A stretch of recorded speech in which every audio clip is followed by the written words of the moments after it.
여러분 안녕하십니까. 머리볼의 문화일보 야구 기자 정세영입니다. 이번 영상은 퇴근길 야구고요. 저는 10월 20일 기아와 삼성의 한국 시리즈 미디어 데이가 열린 광주에서 취재를 마치고 퇴근을 준비하고 있습니다. 이번 한국 시리즈 기가 머니볼은 각종 뒷이야기를 퇴근길 야구를 통해 좀 다뤄볼 텐데요. 구독 안 하신 분들 구독 부탁드리고요. 그럼 제가 준비한 이야기 시작해 보겠습니다. 오늘 광주 라마다 플라자 충장 호텔에서 한국 시리즈 미디어 데이가 열렸는데요. 양 팀의 참석자 각오 등은 이미 기사가 나갔고요. 이런 내용들은 기사를 참고하시면 될 것 같습니다. 일단 오늘 가장 큰 관심은 삼성의 이 코너 선수와 오승환 선수가 아니었을까 싶습니다. 코너 선수와 오승환 선수 한국 시리즈 엔트리 합류가 불발이 됐는데, 자, 박진만 삼성 감독의 공식 워딩은 플레이오프를 통과한 뒤 코너와 이야기를 나눴는데 합류가 어려운 몸 상태다 이렇게 말했고요. 오승환 선수에 대해서는 게임이 끝나고 플레이오프가 끝나고 전체적인 회의를 했다. 경험 많은 선수라 고민을 많이 했지만 우리 불펜 투수들이 활약을 했기 때문에 지금 선수들로 변함없이 가는 것으로 방침을 굳혔다 이렇게 말했습니다. 코너 선수의 합류는 사실상 이게 불발될 것이라고 예견이 됐었죠. 지난 12일 미국으로 떠났다 이런 얘기가 나왔었고요. 쉽지 않은 부위, 이게 견갑골 쪽인데요. 견갑 어깨 쪽인데 이 부위가 여러 가지 피칭할 때 한 부분만 아니라 여러 부분이 같이 걸려 있는 부위라서 애초 복귀 가능하기가 쉽지 않았다고 합니다. 그리고 삼성 라커룸은 이미 코너 선수의 짐이 없었습니다. 회복을 하러 미국으로 갔다면 이 짐까지는 빼지는 않는데 이 라커 짐까지 싹 빼서 미국으로 가버리니까 동료 선수들도 코너 선수는 안 돌아갈 것 같다라는 이런 분위기가 시리즈 전 플레이오프 요번 가을 야구 들어오기 전부터 감지가 됐습니다. 그리고 이 코너 선수 카데나스 선수하고 대학 동문이나 절친이었는데요. 애초에 이 코너 선수가 카데나스 선수의 퇴출 과정을 보면서 약간 불안감이 좀 있었다고 합니다. 코너 선수는 이제 구단에서는 코너 선수의 부인이 괜찮다 했는데 선수는 계속 좀 거기에 불편함을 계속 호소했는데 이런 과정에서 조율이 맞지 않았던 것 같습니다. 자, 오승환 선수 얘기를 좀 해보면 오승환 선수 한국 시리즈 정규 시리즈가 끝나고 한동안 공을 던지지 않은 걸로 제가 알고 있습니다. 시즌 막판에 9위가 크게 떨어졌고 이번 한국 시리즈 엔트리에 합류를 하지 못한 큰 이유였는데 완벽한 전력으로 이 공을 던질 수 없다는 판단을 내린 것으로 박진만 감독이 그렇게 결정한 것으로 알고 있습니다. 그리고 아까 각종 기사는 기사를 참고하시면 될 것 같은데요. 자, 오늘 미디어 데이 막판에는 늘 하던 대로 이 재미난 이 참석자의 손가락으로 시리즈 승부가 몇 차전까지 갈 것인가 이런 얘기를 항상 나오는데 이번에도 마찬가지였습니다.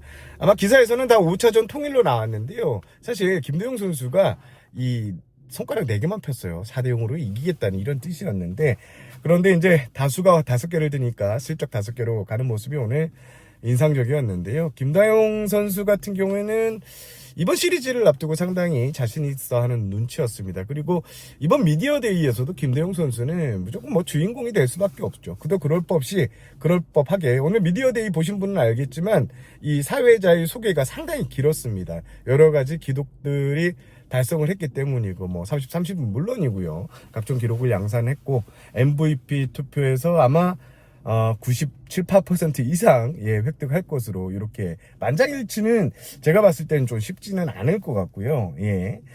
그런 상황이라서 김대용 선수에게 아무래도 관심 많이 쏠리는데 김대용 선수 실제 자신감이 있었고, 그런데 눈길을 끌었던 게 이 방망이로 승부하는 것보다 발로써 뛰는 야구, 발로써 좀 승부를 알겠다 이런 얘기를 했고 40 연습 경기에서 달성했다 비공식적으로 이렇게 말해서 웃음바다로 좀 만들었습니다.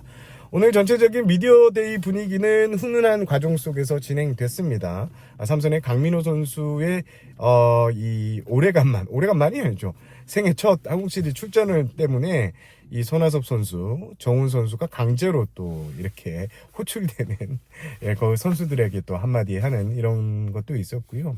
미디어 데이가 좀 딱딱할 법한데 오늘 취재 기자들의 질문도 많이 나왔죠. 제가 한국야구기자협회 회장을 맡고 있는데 이 미디어데이 질문 항상 기자들이 적다고 해서 오늘 좀 신경을 썼고 또 제가 가장 먼저 질문을 했습니다.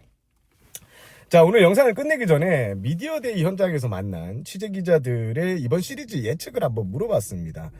아무래도 이번 시리즈는 좀 기우는 승부가 될 것이라는 전문가들의 예상이 많은데 기자들도 어떻게 생각하는지 현장 의견을 좀 봤습니다. 10명의 현장 기자들에게 오늘 미디어데이 참석한 기자들에게 물었고요. 시리즈 전적을 예측을 해달라. 짧게 평을 또 곁들여달라고 했는데 저는 최근에 이 예측이 자꾸 빗나가서 요번에 빠지기로 했고요. 대신에 제 데일리 예상은 크보 오프너 방송이 따로 있죠. 거기서 제가 하도록 하겠습니다. 제가 제 예측에 상당히 관심을 많이 가져주시는데요. 저는 일단 빼고 자, 오늘 10명의 현장 기자들한테 물었던 내용들 자, 기아가 10명의 기자들 모두 기아가 이번 시리즈 우승을 할 것이다 라고 이렇게 만장일치가 됐습니다. 그런데 눈길을 끄는 게 4대0 승부가 될 것이다, 압도적일 것이라는 승부가 꽤 됐는데요. 10명 중에 4명이 4대0 승부, 시리즈 전적 4대0 승부를 예측했습니다. 4대0 승부를 예측한 기자들 대부분이 삼성의 이제 코너 선수의 이탈, 그리고 구자욱 선수가 이제 대타로 정도로밖에 나올 수밖에 없는데 구자욱의 활용폭이 좀 제한적이라는 점에 좀 주목을 했고요. 이 밖에 4승 2패를 예측한 기자가 3명이 있었고 4승 1패가 3명이 나왔습니다. 자, 설문에 참여한 기자는 내일 양현종 원투펀치의 힘이 돋보이는 시리즈가 될 것으로 예상된다. 올 시즌 삼성과의 상대 전적에서 강세를 보인 기아의 방망이가 한국 시리즈에서도 위력이 될 것이다, 이런 얘기를 했고, 올해 상대 전적은 아마 제가 본 게 맞다면 12승 4패 압도적이었죠. 그리고 기아는 호랑이 꼬리 잡기의 저주, 2위 팀들을 상당히 이렇게 혼내면서 1위 자리를 유축했는데요. 그리고 대구에서도 기아가 상당히 강세로 보였다는 점, 이런 얘기를 했습니다. 모든 전력에 우위가 있다, 이런 기자들의 이 전망도 상당히 많이 나왔는데요. 합산 스코어도 20점 이상이 될 거다라는 이런 압도적인 예상을 해주는 기자도 있었습니다. 물론 이 승부 예측은 제가 늘 강조하지만 잘 틀립니다. 하지만 이번 시리즈 같은 경우에는 어떻게 보면 다윗과 골리앗 이런 느낌이 들 정도로 기아의 압도적인 우세가 예상되는데, 물론 승부는 뚜껑을 열어봐야지 압니다. 하지만 지금 현재 초반 분위기는 이렇다는 점을 말씀드리고 싶었습니다. 자, 저는 이만 좀 퇴근을 하겠습니다. 지금 영상을 찍기 시작한 지 거의 8분 가까이 지났는데요. 저는 한국 시리즈 기간, 기사, 문화일보 기사를 통해서, 그리고 이 머니볼 퇴근길 야구를 통해서 그냥 현장에 있었던 뒷이야기들을 자세하게 담아서 여러분들께 전달을 하도록 하겠습니다. 저는 이만 물러가겠습니다. 저는 문화일보 야구기자 정세영이었고요. 여러분 시청해 주셔서 감사합니다. 머니볼 구독 다시 한번 부탁드리고요. 저는 진짜 퇴근하겠습니다. 안녕히 계세요.